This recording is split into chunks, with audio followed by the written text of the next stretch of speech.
Hello friends, please like and subscribe my channel easy learning. आज का जो हम टॉपिक करने जा रहे हैं वो है system analysis and design. System analysis and design एक फुल फ्लैज सब्जेक्ट है। उसको डिटेल में स्टडी करने से पहले हम सिस्टम की डेफिनेशन पढ़ेंगे। सिस्टम क्या होता है? सिस्टम वो होता है जिसमें डिफरेंट कंपोनेंट ऑर्गेनाइज्ड फॉर्म में काम करते हैं। ये जो कंपोनेंट्स होते हैं वो इंडिपेंडेंट भी होते हैं और इंटरेक्ट भी करते हैं एक दूसरे के साथ। इन हर सिस्टम का क्या होता है? एक सेंट्रल ऑब्जेक्टिव। सो हर एक सिस्टम एक सेंट्रल ऑब्जेक्टिव के पास सेंट्रल ऑब्जेक्टिव के साथ काम करता है। सिस्टम वो हो गया हम जो क्या कर रहा है, ऑर्गेनाइज कर रहा है डिफरेंट कंपोनेंट्स में एक लॉजिक के बेस पे।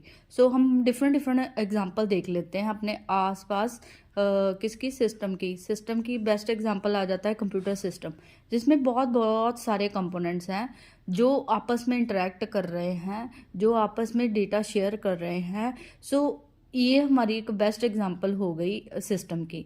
इसके अलावा एक ऑर्गेनाइजेशन भी बेस्ट एग्जांपल है सिस्टम की, जिसमें डिफरेंट डिपार्टमेंट्स मिल के एक सेंट्रल ऑब्जेक्टिव पे काम कर रहे हैं। वो सेंट्रल ऑब्जेक्टिव है, ऑर्गेनाइजेशन क्या कर रही है, कुछ कस्टमर को कुछ प्रोवाइड कर रही है और उसके कॉरस्पॉन्डिंग कस्टमर उसको क्या दे रहा है? प्रॉफिट। तो वो भी सिस्टम है। सिस्टम के लिए एक सेंट्रल ऑब्जेक्टिव होना बहुत ज़रूरी है, क्योंकि उस ऑब्जेक्टिव के बेस पे ही हम अपने सिस्टम को क्या कर रहे हैं? फॉर्म कर रहे हैं, अपने सिस्टम को बना रहे हैं। जब तक हमारे पास ऑब्जेक्टिव नहीं होगा, हमारा सिस्टम वर्क नहीं करेगा। इसको हम कह सकते हैं सिस्टम क्या हो गया? सिस्टम एक ऐसा आप कह लो एग्जाम्पल है जिसके बेस पे ही सारा वर्ल्ड काम कर रहा है। जो हमारा वर्ल्ड की जितनी भी ऑर्गेनाइजेशन है वो किसी ऑब्जेक्टिव पे काम कर रही हैं। वो सारी जो भी ऑर्गेनाइजेशन मिलके किसी ऑब्जेक्टिव पे काम कर रही हैं, वो हमारा क्या हो जाता है? सिस्टम तो हो गया। उसके बाद आता है एनालिसिस। एनालिसिस का मतलब होता है डिटेल स्टडी करना। कोई भी सिस्टम बनाने से पहले हमें पता होना चाहिए कि उस सिस्टम में क्या आएगा, कौन क्या काम करेगा, कितने कंपोनेंट्स होंगे, एक कंपोनेंट दूसरे कंपोनेंट से कैसे इंटरेक्ट करेगा, क्या ऑर्डर होगा, कौन सा कंपोनेंट होगा, उसमें कौन सा सब कंपोनेंट्स होगा। इस तरह से एनालिसिस क्या होगी? कोई भी सिस्टम बनाने से पहले, चाहे वो कंप्यूटर सिस्टम है, कोई ऑर्गेनाइजेशन सिस्टम है, एयरक्राफ्ट सिस्टम है, कॉलेज अगर हमें बनाना है, घर पे एक छोटा से कोई ऑर्गेनाइजेशन स्टार्ट होनी है, सबसे पहले हमें डिटेल स्टडी करनी होगी। सिस्टम को डेवलप करने से पहले उसको बोलते हैं एनालिसिस, जो इसमें हम डीप स्टडी करते हैं अपने सिस्टम को बनाने से पहले। जैसे मैंने लिखा है एक जस्ट इन डिटेल कि कितने कंपोनेंट्स होंगे, कौन सा कंपोनेंट क्या वर्क परफॉर्म करेगा, कौन सा कंपोनेंट किसके साथ इंटरेक्ट करेगा, किसकी आउटपुट दूसरे कंपोनेंट के लिए इनपुट होगी, क्या उनका ऑर्डर होगा। ये सारा काम हम एनालिसिस में परफॉर्म करेंगे। सिस्टम बनाने से पहले उसकी डिटेल स्टडी, उसके बाद डिटेल स्टडी का हम क्या बनाएंगे? Design. It is a blueprint. हम कह सकते हैं आर्किटेक्ट हो गया। किसी भी चीज़ को बनाने से पहले उसका हम डिज़ाइन तैयार करते हैं, उसका लेआउट तैयार करते हैं।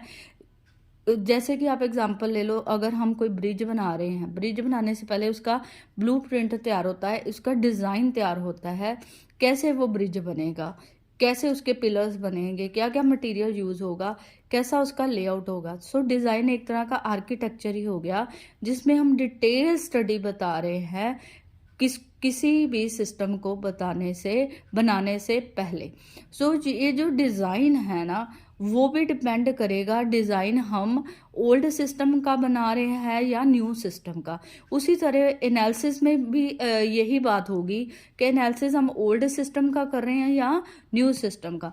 अगर तो एनालिसिस और डिज़ाइन न्यू सिस्टम का होगा, वो तो स्टार्टिंग से शुरू होगा, स्टार्टिंग से बनेगा।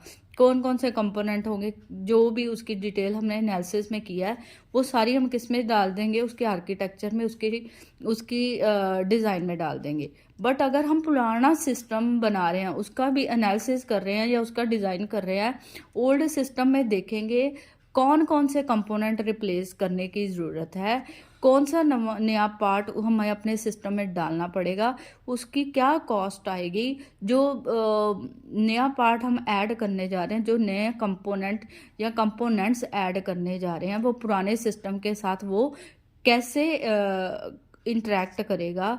सो ओल्ड सिस्टम में या तो हम पूरा सिस्टम ही रिप्लेस कर देंगे या उसको हम नया सिस्टम भी कह देंगे। सो इस तरह से बिफोर मेकिंग अ सिस्टम हमें उसका क्या करना पड़ेगा, डिज़ाइन तैयार करना पड़ेगा। सो डिज़ाइन तैयार करने से पहले ये ध्यान में रखा होगा जो डिज़ाइन हम बना रहे हैं वो ओल्ड का बना रहे हैं या न्यू का बना रहे हैं, उसी हिसाब से उस डिज़ाइन का क्या बनेगा, आर्किटेक्चर बनेगा।